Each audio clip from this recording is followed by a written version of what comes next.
A arquitetura moderna colocou o homem nas alturas. Subindo os degraus da construção civil, os prédios ficam cada vez mais altos, enquanto a população dos condomínios se torna mais numerosa. Empilhadas em torres verticais, as famílias, umas em cima das outras, dividem o mesmo espaço, desafiando a própria capacidade do ser humano de conviver num ambiente civilizado. Nós estamos com esse problema com a justiça há mais de 20 anos para resolver. Tudo, a imprensa. Agora o cara veio ao oficial de justiça aí e eu acho que eles deram dinheiro para o oficial de justiça e disseram que ele morreu. Agora, a justiça, o juiz, pergunta, atestado de óbito. Nós queremos saber o dia e o mês para podermos tirar. A justiça quer o atestado de óbito. Queremos saber para poder resolver esse problema. Não é proprietário daquele apartamento? Não sou proprietário, mas sou responsável pelo apartamento que a moça mora em Manaus. E eu quero isso, saber o dia que o juiz está pedindo isso. Porra, não encontro ninguém que ajude uma coisa. Um apartamento aí cheio de vagabundo, cheio de tudo. Porque o oficial de justiça veio aí, tá o seu Íris, veio aí, parece que deram dinheiro, ele só respondeu, morreu. Não respondeu qual foi o cemitério, qual foi nada, não temos nada, temos dado de um juiz, não tem dado nenhum. Como é que o juiz pode se ver? O juiz quer provas. No Rio de Janeiro, as confusões deste prédio na Rua Barata Ribeiro, em Copacabana, chegaram a render uma peça de teatro e o filme, um edifício chamado 200. Depois disso, o condomínio tentou mudar a imagem negativa e trocou até o número de 200 para 194. O 194 voltou a ser pior que o 200. Está péssimo, muito ruim mesmo. Está assim infestado de pessoas desagradáveis, casa de massagem, prostituição, tráfico, tem tudo o que não presta no prédio. Me sinto envergonhada de dizer que moro aqui. Eu digo para minhas amigas que moram em outro prédio. No edifício chamado 200, a superpopulação é uma realidade. São 45 apartamentos por andar, numa construção de 12 pavimentos, onde famílias com crianças dividem o ambiente com algumas das prostitutas mais solicitadas de Copacabana. O entra e sai de fregueses revolta alguns moradores, enquanto outros preferem manter o silêncio para não desvalorizar o imóvel. Isso aí vai dar, sair na coisa vai piorar, aí que eu não vendo isso aqui nunca, né?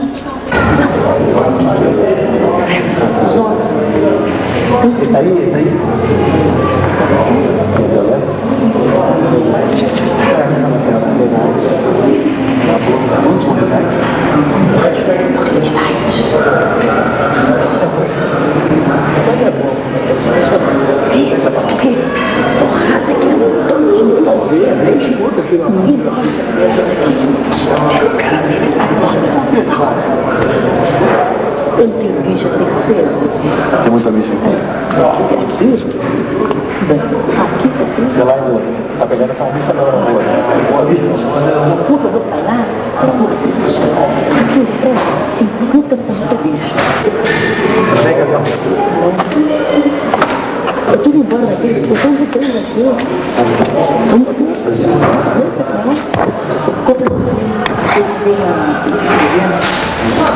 Os valores até mandam você não. Eu estou vendendo tudo. Como eu não consegui vender. Depois, sai assim. Eu tá lá por baixo. Sai assim, você botou aí no garotinho. Menor.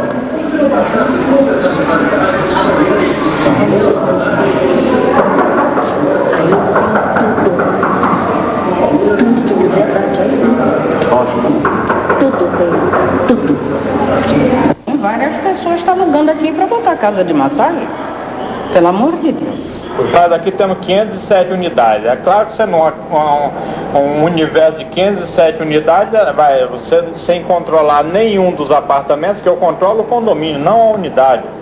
A unidade é controlada pelos proprietários. Quer dizer, que o proprietário, de repente, desavisado, aluga um apartamento para uma pessoa com o intuito de morar como gente, ele pega, põe uma casa de prostituição, aí eu, como síndico, tenho que combater. Com tantos insatisfeitos, o escritório do síndico se transformou em lugar de lamentações. Até a subsíndica aparece para reclamar do trabalho de seu companheiro de chapa na última eleição. Não, senhora. O senhor foi eleito por procurações falsas, não foi isso? E a prova está na justiça das procurações, não está? Das procurações, não está, seu Benito? Discutir comigo, deixa a justiça discutir, né? Cadê a justiça discutir? Então o senhor fala a verdade. Seu Benedito, pelo amor de Deus, vamos parar com história de oposição, etc, tá? Vamos parar com história de oposição, que aqui não tem oposição. Porque se tivesse oposição, o senhor não estava. O senhor não estava permanecendo aí, porque o senhor sabe como é que o senhor foi eleito aqui dentro. O senhor sabe, com as procurações todas falsas, falsificadas, até firma em cartório, que o cartório está na malha da justiça. Quem mata sou eu E o senhor só fica dizendo oposição, até briga de empregado, o senhor diz oposição, seu Benedito? Pelo amor de Deus, para com isso. Muitas vezes, uma briga de condomínio acaba em pancadaria. Este morador do edifício 200 aprendeu que é perigoso desafiar o xerife do prédio. Fez isso comigo. Quem fez isso contigo? O síndico. De qual prédio? Daqui. Do Maracanã, 19 anos. 19 anos. A idade que eu tenho. Por quê? Porque eu falei que ele era ladrão lá, certo? Aí ele se pá e bum. Deu um socão, caiu de lá de cima até aqui. Ele se deformou mesmo. Caralho. Para conviver em harmonia, é preciso uma boa dose de desprendimento de cada morador. Pensando nessa fórmula, a síndica deste prédio em Brasília baixou uma norma proibindo os condôminos de fazerem barulho durante seus momentos de intimidade. Em algum lugar do edifício, no interior de um dos apartamentos, o burburinho do sexo estava atrapalhando o sono do condomínio inteiro e o caso foi parar nas páginas dos jornais. Vamos dizer, a gente vive em família com o vizinho, porque tudo acontece de um lado ou do outro. Ora, o porquê que como síndica eu fiz essa circular? Em cumprimento do meu dever, que disse que me é dado através do Código Civil brasileiro, quando fala na Lei 4.591, de 16 de dezembro de 64, já que é um documentário, vamos documentar, dizendo que compete no artigo 22, administração do condomínio, cumpre ao síndico, em letra B, no artigo 22 diz, exercer a administração interna da edificação ou do conjunto de edificações do que respeita à sua vigilância, moralidade e segurança. Com isso eu não estou dizendo que sexo seja uma situação imoral, mas eu acho que imoral é você perturbar o sono. O morador de um apartamento, ele tem que saber que, sabe, a pessoa ali de baixo está ouvindo. E pega muito mal você entrar no elevador de manhã e olhar para a pessoa e dizer assim, ah, que noitada ontem. No conhecido Minhocão, no Rio de Janeiro, nem as paredes grossas do edifício conseguem manter a privacidade dos moradores. A poluição sonora vai muito além dos gritos e sussurros de moradores mais afoitos. Construído em 1965, o prédio foi cortado 16 anos depois por uma autoestrada que dá acesso à Barra da Tijuca. Olha só, tá vendo aqui? Olha aí, é isso. Isso é monóxido de carbono, é o que as crianças e todos em geral respiram aqui. Depois a senhora ficou esclerosada, né? E outras pessoas têm problema de surdez. O ouvido acostuma, fica viciado, que a gente já não sente tanto. Mas eu, quando estou num local com mais silêncio, que a pessoa fala comigo, já não estou escutando melhor, não estou escutando nada. Daqui a pouco, você vai acompanhar a rotina dos dois maiores edifícios de São Paulo. Bandido, travesti, viado, tem puta, tem tudo que mora aqui. Você vai ver também como andam as relações entre os moradores do edifício Caburé de Copacabana, Rio de Janeiro. Filma ele, isso! Filma!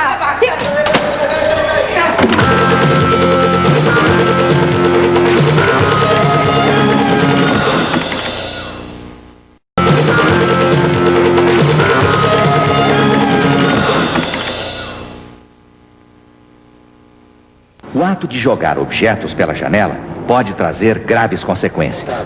Joana Lima de Carvalho tinha 12 anos quando foi atingida por um vidro de maionese ao sair de um edifício em Laranjeiras, no Rio de Janeiro. Joana sofreu afundamento de crânio. Como o agressor jamais foi identificado, a justiça determinou que todos os moradores são responsáveis e devem dividir o pagamento da indenização à garota. Parece até que as pessoas não querem que a justiça seja feita, né? Porque foi feito é lei, tem que pagar. E tem que pagar não só não é por dinheiro, não é pela quantidade, nem pela necessidade de se pagar. É pelo fato de que, se pagando, as pessoas vão tomar consciência de que é um fator sério. Também no Rio de Janeiro, Helenice foi atingida por um saco d'água e ainda luta na justiça por uma indenização. O impacto foi tão forte que ela sofreu desvio da coluna cervical. Foi em frente ao prédio 861, prédio Ike, na Nossa Senhora de Copacabana. Um saco de lixo daqueles de 60 litros, amarrado. Quer dizer, uma criatura que tem a capacidade de jogar um saco de cima de um prédio, eu acho que pode medir as consequências, né? Felizmente, hoje eu estou aqui, mas eu poderia estar numa cadeira de rodas, ou poderia ter morrido. Se fosse uma criança, com certeza, morreria na hora. Então, acho que as pessoas têm que se conscientizar um pouco mais, né? E ver que estão vivendo, o nosso país, o nosso mundo já está tão maluco, né? E uma criatura dessas fazer uma coisa por brincadeira, por um simples ato de achar engraçado, isso não existe, né? Então tem que haver uma justiça em cima disso e a pessoa tem que pagar pelo que ela fez. Eu jogo até cama pela janela aqui pra esse lado aí. Cama? É. Esse dia desceu um sofá inteirinho pra cair lá embaixo. É. Jura? Juro. Ixi. Jogar no sofá? Aqui, desse lado aqui. É comum acontecer uma eventual incompatibilidade de gênios, que dificulta a relação entre vizinhos. Também existem casos em que o prédio inteiro se revolta contra um determinado morador. O vizinho problema é aquele que não conserta seus vazamentos, interfere na vida dos outros e cria um clima de terror no condomínio. A instalação hidráulica é sempre um ponto nevrálgico nos condomínios. Os vazamentos costumam dar muita dor de cabeça. Tudo infiltrado. Eu coloco esses normais para melhorar o aspecto, viu? Eu me sinto verdadeiramente mal vendo isso assim, tudo sujo, tudo infiltrado, tudo preto, tudo nojento, eu sinto nojo. Ó. Dona Nilza mora sozinha no edifício Caburé, na Rua Barata Ribeiro, em Copacabana. Um condomínio de classe média, que apesar de pequeno, concentra grandes problemas. Nos últimos 4 meses, a vida de Dona Nilza se tornou um inferno. A umidade tomou conta das paredes, por causa de um vazamento 2 andares acima. O vizinho se nega a consertar o problema. Veja que situação, até a porta caiu, porta do banheiro. Estragou aqui os parafusos, a ferrugem. Nos últimos anos, a vida no edifício se tornou uma verdadeira guerra. Tudo por causa do Dr. Arthur, o morador do último andar. Além de não consertar os vazamentos na sua propriedade, Dr. Arthur espalha o terror no condomínio, onde muitas vezes os conflitos acabam em briga corporal. Ô, seu velho safado, para de me xingar de palavrão, hein? Você para de me xingar de palavrão. Vai pegar o quê? O que é que você quer? Vai, vem. Vem. Vem. Vem. O que foi? Vem. Vem. Vem. Vem você, safadão, vem. Vem, Eu tenho medo de você não, babaca. Eu tenho de você, sua filha. Tem medo de mim? Solta! Vai me cuspir? Ah, é? Vem, que eu quero te dar uma... Quero ver se você é... Eu não sou macho? Peraí que eu não sou. Pera. Vem cá, vem. Vem que eu te pego. Vem. Vem.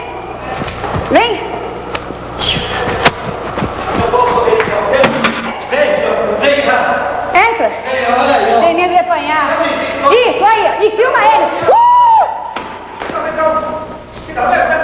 Filma ele. Isso. Safado. Filma ele. Isso. Filma ele. O advogado Arthur Gonçalves de Araújo é dono do apartamento 302 e há 30 anos vem despertando a revolta dos vizinhos. Piranha vagabunda vai acabar com o teu remédio. A polícia já abriu mais de 20 inquéritos contra ele, a pedido dos moradores. Mentira, vigarista, não é que joga na minha porta. Essa prostituta, vigarista. Os moradores todos alegam que sou mentira. Então chama isso é mentira da vigarista. O vizinho problema já foi autuado por não pagar o condomínio, por violação de correspondência, apropriação de um apartamento que estava desocupado e até por sedução de menores. Tá vendo? Ele me dá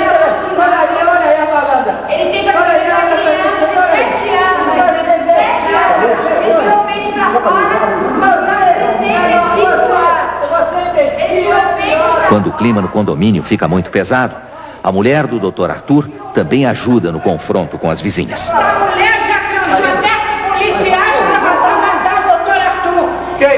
Essa mulher que fica aí, tudo para receber. Já transou aqui com policiais, aqui com prédio. Vários policiais usando para dizer contrabando aqui dentro. Mas contrabando aqui? Aqui é. Vamos apartamento que depois contrabando aqui.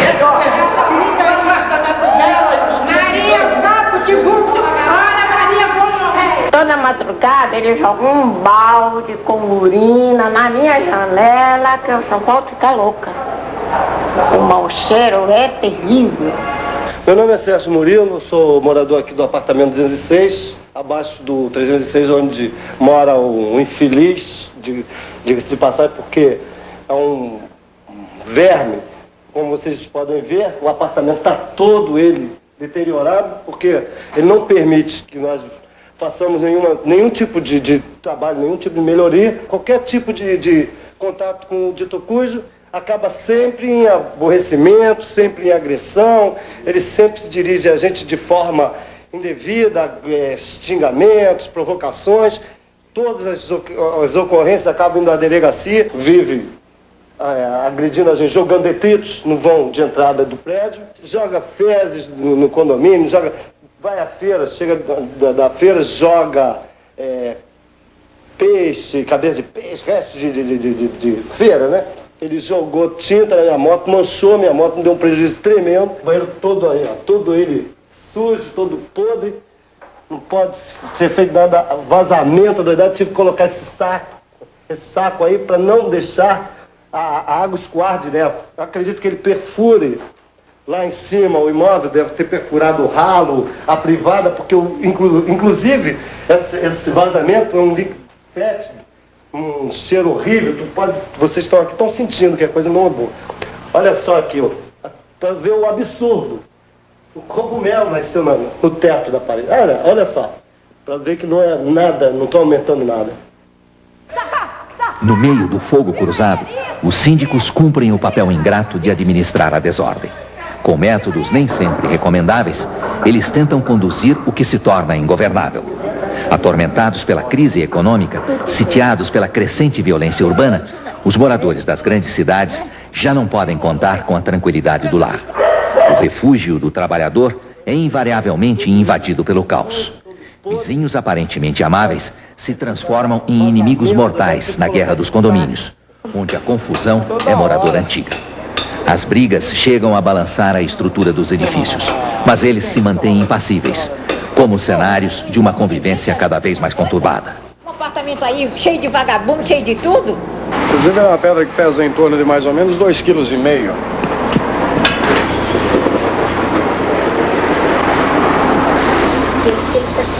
Eu estou pensando em sair daqui